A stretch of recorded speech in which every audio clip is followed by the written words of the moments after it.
Good morning and good afternoon, everyone. My name is Alexandra, and I am your webinar hostess, which means I will handle all of the Q&A. During this presentation, I have enabled the questions panel, which you'll see on the right-hand side of your screen. Quick tip, you may need to push the little arrow or the plus sign to expand this panel. This session is being recorded and will be made available to all attendees should you care to listen to it again or share it with colleagues. Now I'd like to introduce our speakers for today, Mark Taller and Mark Singh, who will be presenting to you what you can't protect what you can't see. Mark, take it away. Thank you very much. Thanks everyone for joining us today. Today we're going to talk about how you can't protect what you can't see, and we're actually going to take a focus with that specifically on the dark web. We know there's been a number of issues around security lately, and we know that a lot of people have been looking for additional solutions, and of course hackers have been much more active lately. I don't need to name any names. One thing that's been said recently is if you can't see it, you can't protect it. And there's actually a lot out there that you cannot see. And a lot of it is on something called the dark web, sometimes also called the dark net. And this is not like your regular internet that you're familiar with. It's simply anything that is that is not part of the surface net, rather, and it's not indexed. Anything that isn't indexed by Google or anything that isn't accessible using a regular browser like Chrome or Edge or Firefox. You actually would have to use a special browser called Tor, sometimes called the Onion browser because of the multiple layers of encryption used. So the whole point of the dark web is that you cannot find it using a conventional search engine. You cannot access it using a regular browser. It is a system that is set up specifically for privacy as a #1 concern. Encryption is key. It's actually part of almost every single transaction, every single page, every single access point. And the whole point is to make it impossible, or at least very, very difficult, to surveil activity on the dark net. Or the dark web, as I say. Now, I want to make a point here that this is distinct from what's sometimes called the deep web, and those terms get tossed around back and forth, and they are not actually interchangeable. The deep web is anything that can't or isn't supposed to be indexed by a regular search engine like Google, but it is something that can be accessed by a regular browser.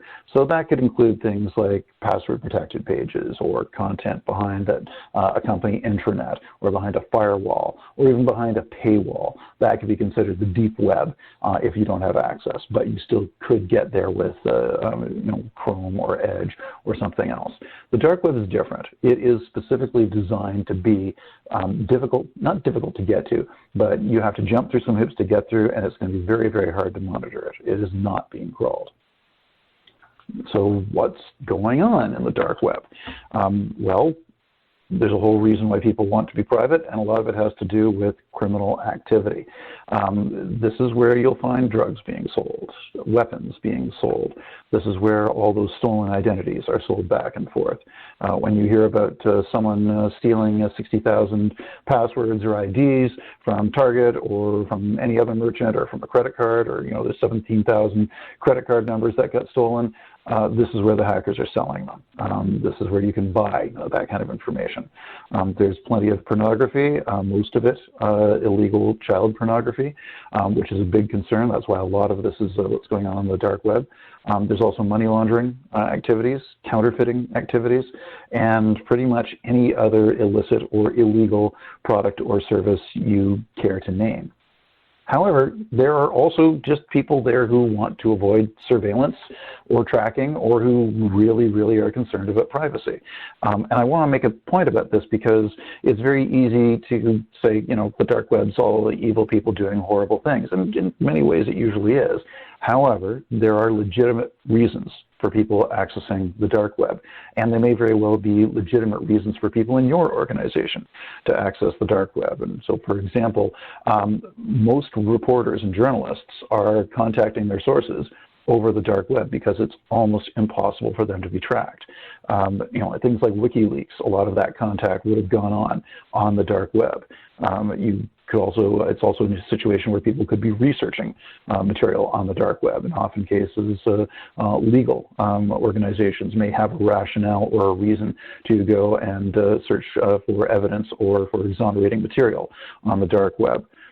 Any people who are in a police state or an authoritarian regime who cannot access the regular internet, or who are very, very tightly surveilled, may very well be using the dark web to communicate out of sight of their governments. So it's important to understand that, you know, this is probably the wretched hive of scum and villainy that they mentioned, but at the same time, there are specific reasons and legitimate reasons to go in there. And after all, Luke just wanted a drink when he went to the Mos Eisley Cantina. But he would have had to pay for it with a cryptocurrency. Just, again, you're not usually going to see dollars being used. Bitcoin, Ethereum, all the other cryptocurrencies are usually highly in use on the dark web. So why do you want to monitor this? Doesn't sound like anything you want to be involved in, right? Well, as I said, anywhere from, and this is an estimated number, it changes on a daily basis, but at least 80% of the traffic is going to be illicit on the dark web, but not always. And as such, most organizations are not going to allow connections to the dark web. However, some can, some can't. And bear in mind, these connections aren't necessarily being initiated by an individual. There's malware, there's spyware, there's a variety of different systems that can automatically connect to the dark web, whether you want it to or not. There's also users who just don't necessarily understand or aren't aware that what they're doing isn't correct. What you need to be able to do is identify these threats and set up an actionable alert. So if something does connect, you want to know about it. You also want to be able to monitor any usage, again, whether you've got legitimate reasons for your users to access the dark web or not. You do need to make sure that they're not spending, you know, hours and uploading hundreds of gigabits of data, for example. And you want to be able to terminate access automatically, because it doesn't do you any good if you find out the next day that the intern connected and uploaded the entire payroll information. You need to know, and you need to be able to shut that down if it's happening immediately. So what are some of the benefits of monitoring the dark web? Because, you know, we're all good people and your employees are all ethical and beyond reproach and would never do anything illegal, right?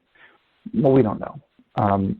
There's often cases where people will be trading stolen credit card numbers. You've got one person on your call center who's taking numbers and maybe trying to sell them on the dark web. Bank login information, any of this sort of content is something that could be stored in your system that someone could be trying to sell. Same thing goes for identity, social security numbers. Someone can get a hold of your entire payroll database.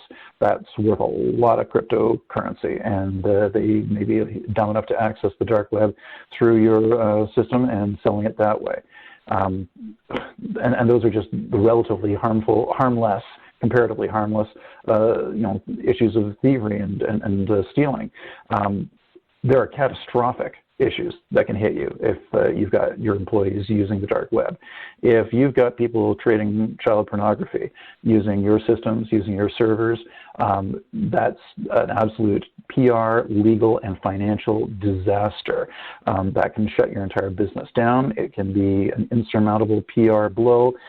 It can be a massive problem, and you want to stop that before it even starts. And as I mentioned, this isn't always some individual who's downloaded the Tor browser. There are a variety of other applications that could be accessing for a variety of different reasons. You may not be aware. The user upon whose system they're running may not be aware either, but you want to be able to find those and shut them down, or at least identify them, so you can minimize your exposure. And while we're here, I just want to make a quick sidebar, quite literally, that I've been talking specifically about the dark web and the dark net so far. And that's kind of, you know, your biggest risk. But there are a lot of other suspicious websites out there that you probably don't want your users connecting to. And, you know, a lot of them are going to be things like pornography. A lot of them are going to be obvious scams. You know, and you don't want someone accidentally fat fingering, fat fingering when they type in Amazon.com, adding an extra N or adding an extra, or changing the last O to an E, and they come up on a site that someone has set up as a phishing attempt. It looks exactly exactly like Amazon. They punch in their credit card number. You can stop a lot of that. There's a lot of identifiable sites that are out there for the unwary. And again, I want to make it clear, this isn't necessarily just unethical or suspicious users. A lot of this stuff can be done by mistake, and I'm probably dating myself because I don't think this still exists.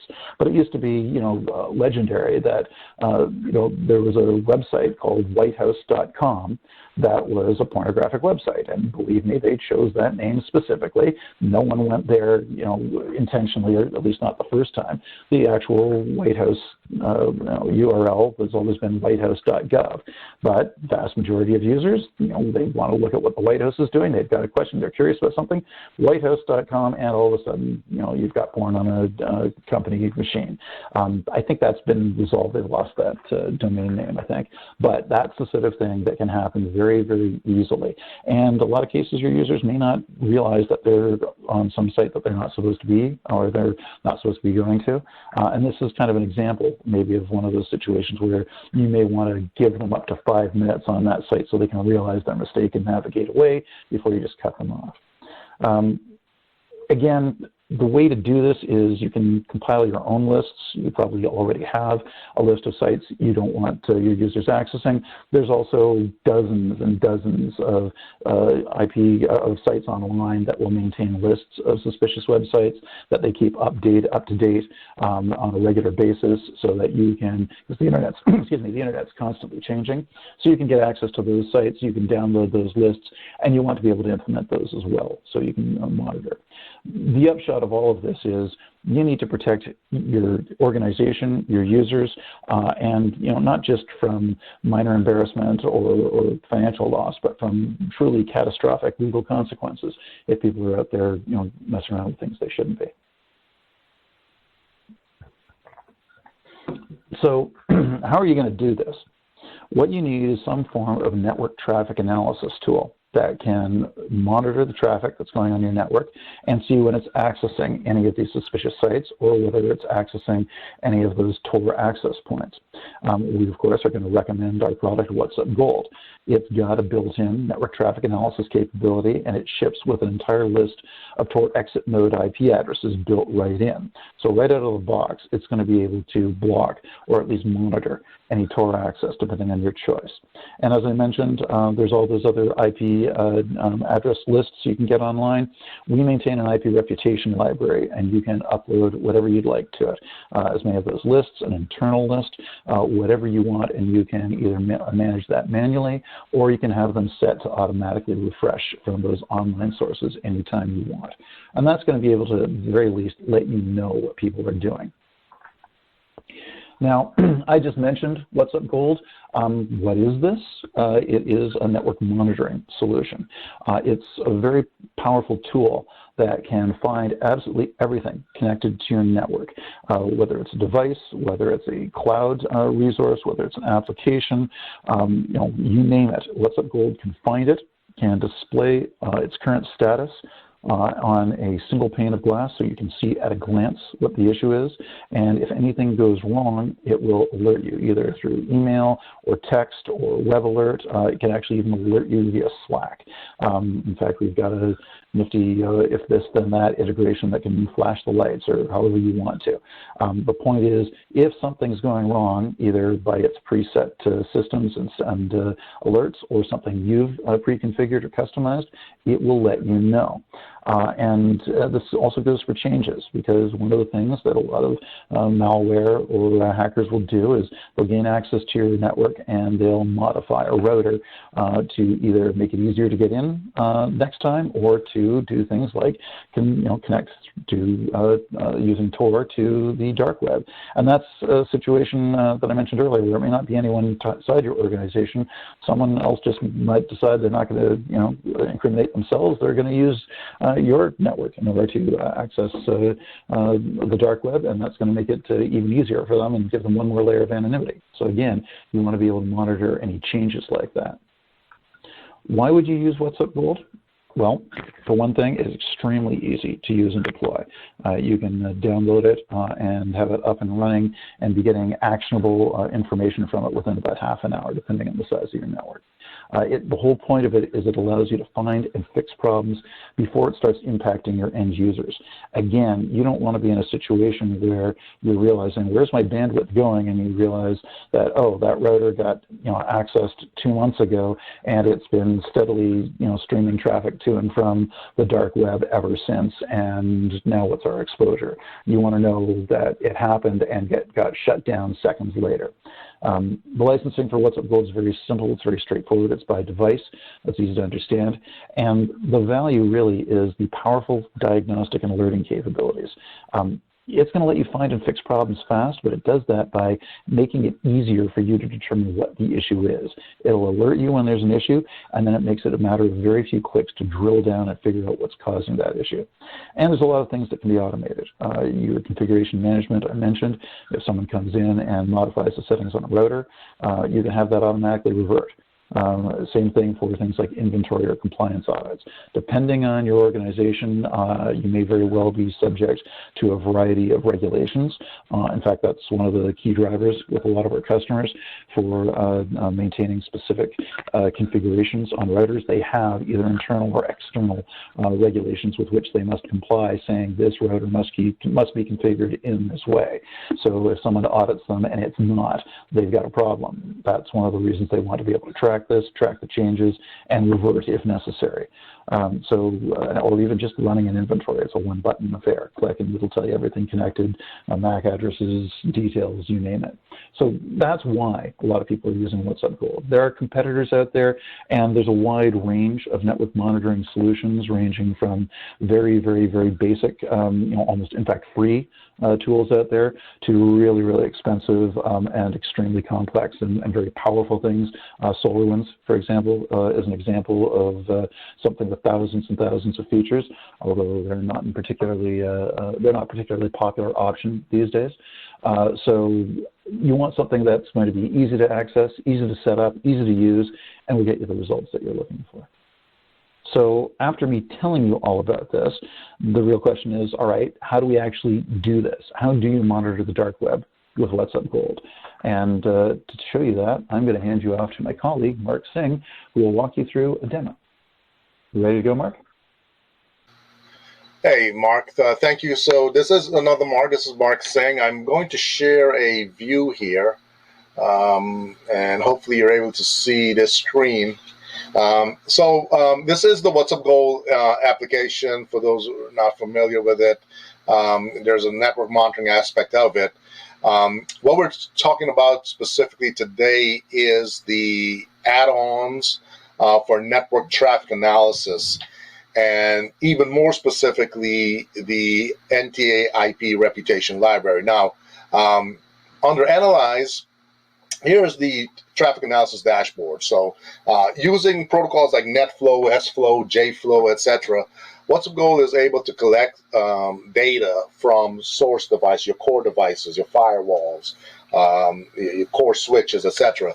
And it will be able to tell, using NetFlow data, what type of activities people are experiencing on your network there. So bandwidth usage, what sites are being visited, how much data certain application type is using, certain protocols, etc. So conversation between cities and so on, as you see here. So quite a bit of information there in terms of what type of data is being used and transmitted across your network.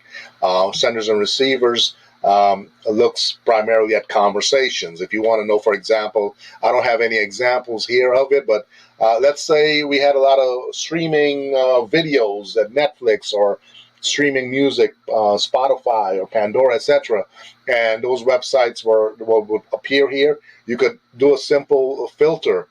So, for example, if I want to see right now who's on Meraki.com, I can filter that using the network traffic analysis tool, and you will see those conversations. So let me just turn this off. Now, where we were, one of the things that WhatsUp Gold does for its network traffic analysis, in addition to showing you how much SQL is using in terms of data, what conversations are happening, how much they're using, what websites, domains they're visiting, you will see the troubleshooting section here, where you can look at specific types of activities that will warrant your attention if you are, in charge of your network security and that sort of thing. So NetFlow can be of help here as well, or the network traffic analysis add-on can be of help here as well. So besides network failed connection attempts, this is a good way to spot, for example, DOS attacks and so on. That type of activity will show up under the failed connection attempts. But here, there's a section for suspicious connections. Fortunately for me, I don't have any access or any anyone on the that are using the sources, and I'll show you what those sources are in a minute. Anyone going through any of those sources accessing any of these sites. So, but if there were, they would show up under the suspicious connections link here. Now, Mark was discussing the Tor project here. So let's go over now to the NTA IP reputation library. So here is what WhatsUp ships with. If you were to edit it, there's a link, right? If you pull that link, we're going to pull 1,083 IP addresses from the site. So here on this tab, this is that same link. So this link gets updated probably daily. We're looking by default at it every 5 days. You could adjust that value. Now, anything in that IP list, any IP in that list, should anyone access that list or access that IP and do so through one of your source devices that is capturing it. Now, a source device, again, it could be a firewall, it could be a core switch, etc. As long as we're collecting data here, we'll be able to tell, or WhatsUp will be able to tell when access to those sites happen, and then they'll be listed as a suspicious connection section here. So it'll be listed here. So again, under network traffic analysis, NTA IP reputation library, you'll find these two entries that are listed on the Tor. They're going to be added there automatically. You can add your own custom link, your internal link. You notice there's a URL or there's a path to do so. And that could be a simple text file. Let me see here. There's one called, I call it restricted, of IP addresses. And it does not necessarily need to be some, terrible site that you're after. You could actually do a Google DNS on this, and anyone who searches Google DNS, it shows up as suspicious connection. So this is mainly for you to say, okay, these are a list of IP addresses that I'm interested in beyond the Tor project or similar lists like that are pulling data automatically. You might have some sites that or IP addresses that you feel are should be restricted, or you want to know when people visit those sites. You could create your own internal link, save it off, and then simply point it at the path, which is what you see here. So I have that restricted file in the temp directory right now. So and once you enable it, not only is WhatsUp using this list as a reference up here, it's also going to use your internal list as well. So it is that simple to add more to it. If you're going to add more links similar to the Tor project link here. And again, any access to those IP addresses will show up under suspicious connections. Now, this is where we're watching this report, we're looking at it, and you're seeing this. But how do you get alerted on it? In WhatsUp, if you go to Settings, Actions and Alerts, and Alert Center Libraries, this is where you could define alerting for the thing that we're discussing, which is suspicious connections, and that simply means adding a threshold alert for it. Mm-hmm. So from this threshold type list, go to Network Traffic Analyzer Suspicious Connections. You'll see it's already here. It's under the Network Traffic Analyzer section. Select it, and here, I just call it restricted sites or dark sites, whatever you want to call it. That's just the name. Give it, assign an action policy. Let's say the server team, for example. And then we say, okay, as a threshold, let's look for it and say, okay, if it's more than one connection to a suspicious address in the past 15 minutes, go ahead and alert me. So you could set it up based upon frequency and time. So by keeping it at one, that means all it takes is just one access. Or I'm sorry, at more than one, it'll take more than one to trigger this threshold. More than zero, One actually is going to be the correct answer here. So the minute it happens here, I don't care for the wording of more than. It should be equal to or more than. And with this setting, one connection to it flags it to where you can set up an alert for it. So this is where that's set up. And once you save it, it's set. You'll notice when I went back there, let me go back here and find my dark sites network traffic analyzer suspicion. There we go. So once you apply this to all hosts or all NTA sources, it's set. Nor you could browse to a specific source. So maybe it's not maybe it's just the firewall that you're after, which probably will be a good way. But you can apply it to all sources or just one. Keep in mind, this has nothing to do with licensing at all. So whether you choose one source or 10 sources here in this particular setting, it has nothing to do with licensing. So it doesn't hurt to apply to all NTA sources. It doesn't hurt in any fashion. So you could keep it as that, or you could target a specific source device sending you flow data.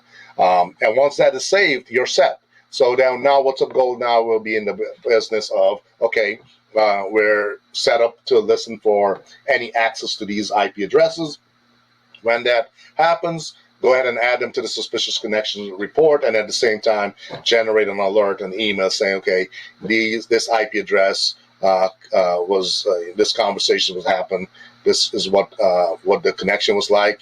And as you can see from this columns library, you could include a sender IP, you could include a receiver IP, you could even include host name, etc. Cities. There are a number of data points that you could add to this report where it will show you that type of information. But the point being, right now as it's set up, any access to any of those sites I just showed you, whether it's internal or the Tor list, will show up in this view, and WhatsUp will be then set up to alert you whenever that happens. So with that, I'm going to turn this back over to Mark and see if there are any questions that we can answer for you. Great, thanks, Mark. Mark, you talked about the difference between the dark web and the deep web. Is WhatsUp Gold able to see the difference? I would. Go ahead, Mark. Yeah, from the way it is, what I just showed you there, and as far as WhatsUp Go is concerned, it's not doing some deep analytics into, okay, this is the site or whatever, right?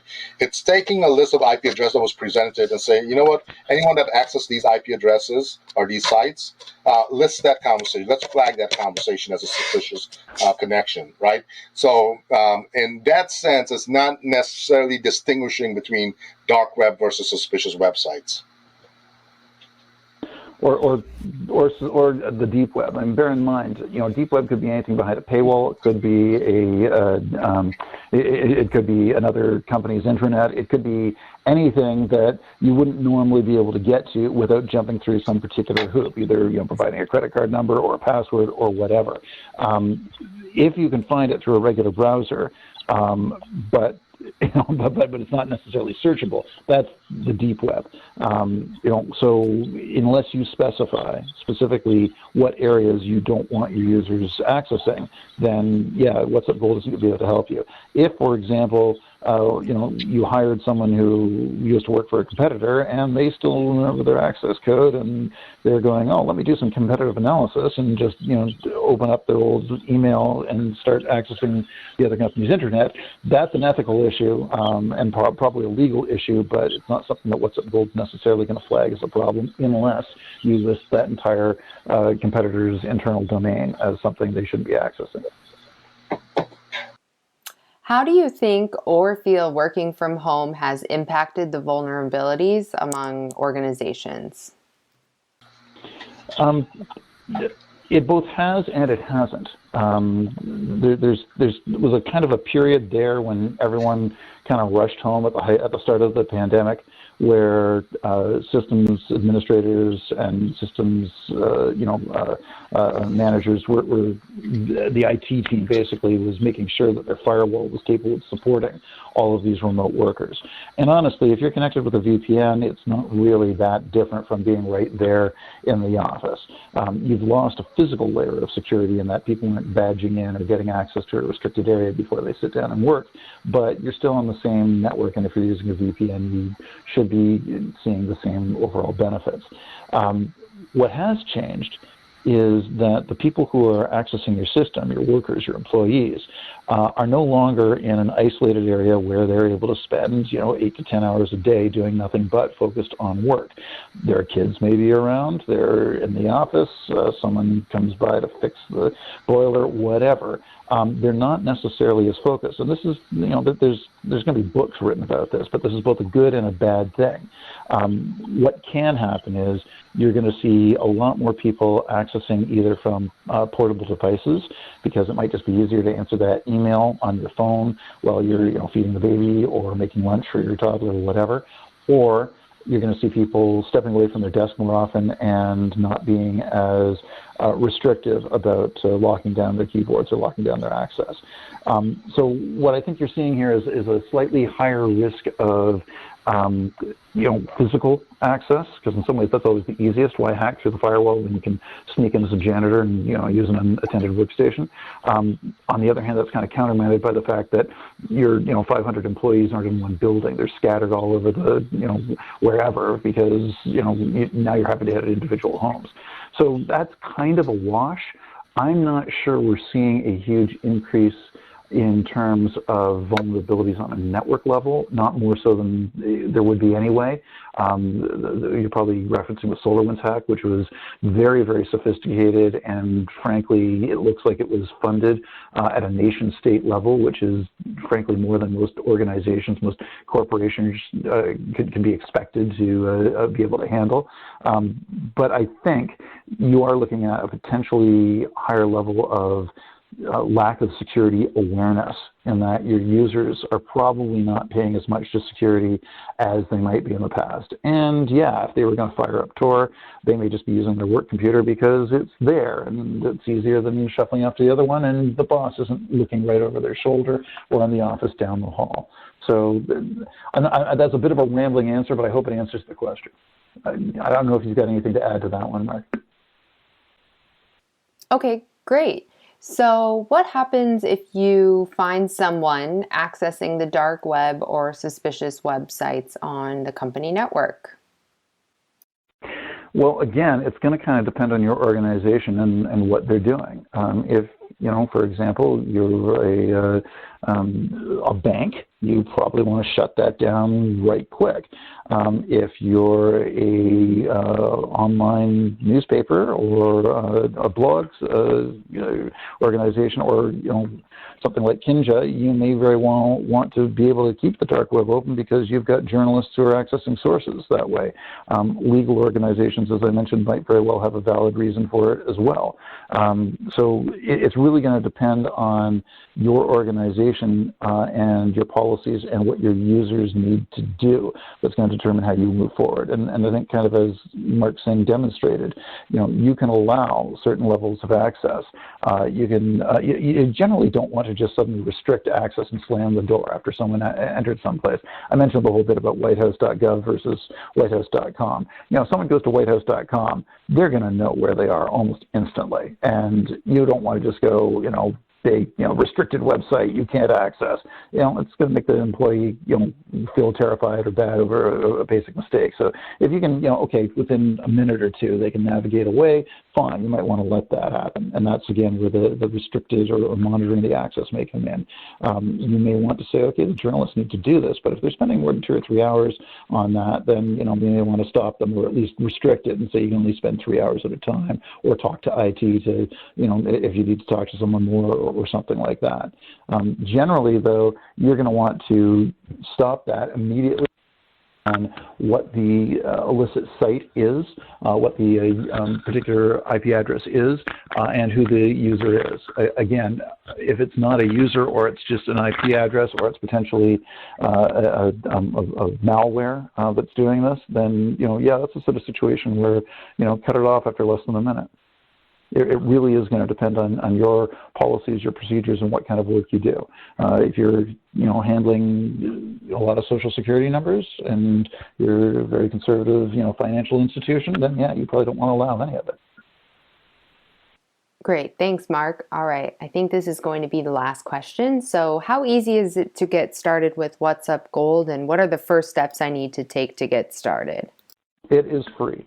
Not to own, but to get started. You can go to whatsupgold.com, and on pretty much every page you'll see a great big red free trial button. Click it and you can download a free 14-day license.